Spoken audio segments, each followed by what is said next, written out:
Like the title says, do not buy a Chevy ZR2. Don't buy it. It's not worth buying.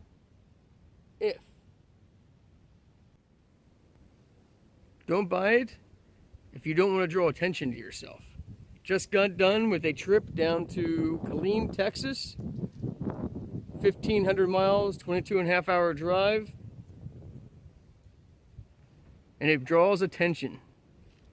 Going down the highway, passing people. I've had people speed up and drive beside me just to get a look at the ZR2. Stopping at rest stops, people walk up and start taking pictures of it. Stopping at Walmart to get some DEF fluid that we were getting low on the way down. People come up and ask questions about it. So if you don't want bothered and ask questions, and if you don't want drawing attention to yourself, the ZR2 isn't for you. Go with the standard Colorado, the Z71, things people have seen for a long time. They've been out for a few years. This is new. People want to know about it. People want to see it.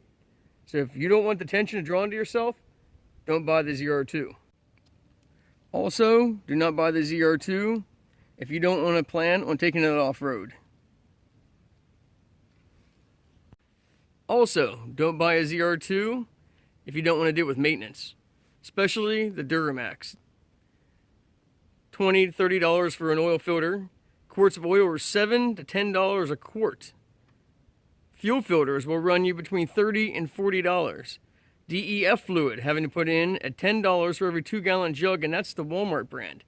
And they may be $7 and $10 for the Peak brand of DEF fluid.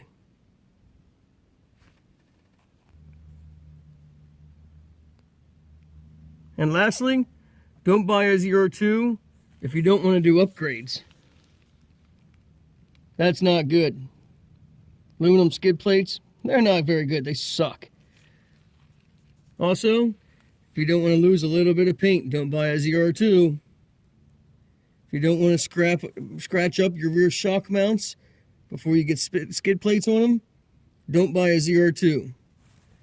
But if you want to have a thrill of a life, an awesome off-road vehicle, and a great on-road vehicle for towing that gets 18 miles per gallon, towing 4,000 pounds, and 25 miles per gallon on the highway, buy the ZR2 Duramax.